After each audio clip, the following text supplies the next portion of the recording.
Page industries ये है आज टॉप 10 में सबसे पहला स्टॉक जिसके आए हैं बेहद खराब नंबर्स कल बाजार बंद होने के बाद, और ब्रोकरेज ने 10 से 15% ईपीएस टारगेट घटाए हैं पेज इंडस्ट्रीज के लिए। तो ये बहुत ही कमज़ोर नतीजे पेश किया। हर एक पैरामीटर पर अगर आप देखेंगे तो नंबर्स कम आए हैं।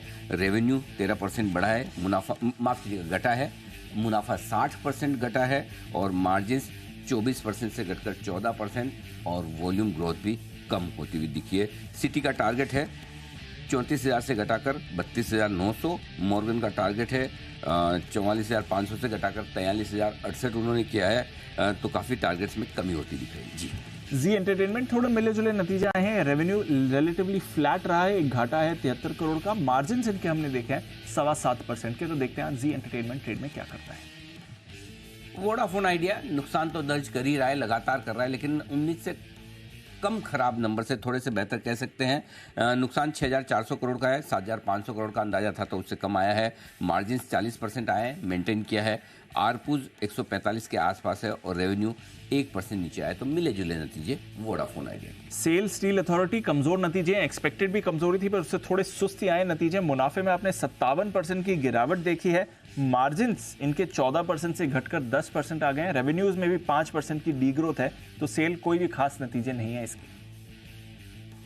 एस्टर डीएम नतीजे तो कमज़ोर हैं, लेकिन दूसरा एक ट्रिगर और भी है जिसका मैं आपको बताऊंगा। लेकिन पहले नतीजे समझ लीजिए। आय 20% बढ़कर आई है, मुनाफा 24-25% घटा है, मार्जिन 17% से घटकर 15.5%। तो रिजल्ट तो दिखेंगे खराब, लेकिन इसके लिए जो बड़ा इंपॉर्टेंट एक ट्रिगर है वो है इनका जो खाड़ी देशों में जो बिजनेस है, जीसीसी गल्फ कंट्रीज में, गल्फ काउंसिल रीजन में जो बिजनेस है इनका, उसको लेकर जो अपडेट आया है वो ये कह रहे हैं कि उस पर ड्यू डिलीजेंस पूरा हो चुका है। इस तिमाही में, वित्त वर्ष 2024 की जो अब तक जून तक की तिमाही में हिस्सा बिक्री के लिए बोलियां आना शुरू होगी, और इसकी बोर्ड समीक्षा करेगा। तो वो एक ट्रिगर है जिस पर नजर रहेगी। इमामी मिलीजुली परफॉर्मेंस रही है, हालांकि कंजम्पशन कंपनीज की परफॉर्मेंस अच्छी रही है, बट इमामी में हमने देखा है रेवेन्यू तो 9% बढ़ा है, मार्जिन्स भी इनके एक्सपैंड हुआ है 21.3% से बढ़कर 23.9% के, बट मुनाफा 60% गिर कर आया है क्योंकि पिछले साल बेस बढ़ी थी, एक क्रेडिट था 230 करोड़ का। सीएलएसए यहाँ पर इन्होंने आउट परफॉर्म की रेटिंग दी है, टारगेट 420 से बढ़ाकर 440 कर रहा है। तो सीएलएसए को तो सिग्निफिकेंट अपसाइड दिख रही है। अब देखते हैं नतीजों पर बाजार क्या रिएक्शन देता है।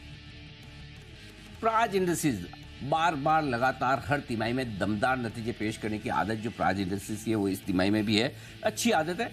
आय 20% बढ़कर 1,000 करोड़ के पार पहुंची है, और मुनाफा 50% से ज़्यादा बढ़कर पहुंचा है 88 करोड़ के आसपास। मार्जिन में और सुधार करके 11.5% के आसपास दमदार नतीजे पेश किए, और साथ ही आईओसीएल के साथ इन्होंने एक जॉइंट वेंचर बनाने का जो प्रस्ताव था उसको भी बोर्ड की मंजूरी मिल चुकी है। जीआईसी जनरल इंश्योरेंस, यहाँ पर नेट प्रीमियम इनकम इनकी 11% घट कर आई है, हालांकि मुनाफा 42% बढ़ा है। कुल एसेट्स में भी हमने 8.5% की बढ़ोतरी देखी है। टोरेंट फार्मा, यहाँ पर यूएसएफडीए ने कंपनी की दहेज गुजरात में जो फैसिलिटी है, प्लांट है, उसकी जांच की, और जांच करने के बाद फॉर्म 83 पकड़ा दिया है, और बताया है 2 चीज़ों पर आपत्ति भी। और फाइनली बामर लॉरी, नतीजे तो इसके आए थे, वो तो खास कुछ नहीं है, बट बोर्ड बैठक थी बोनस शेयर और बायबैक पर भी विचार करने के लिए, और बोर्ड ने डिसाइड किया है ना ही आपको बोनस मिलने वाला है और ना ही बायबैक आ रहा है। तो डिसअपॉइंटमेंट वहां से हुआ है। ये हैं आपके टॉप 10 शेयर्स।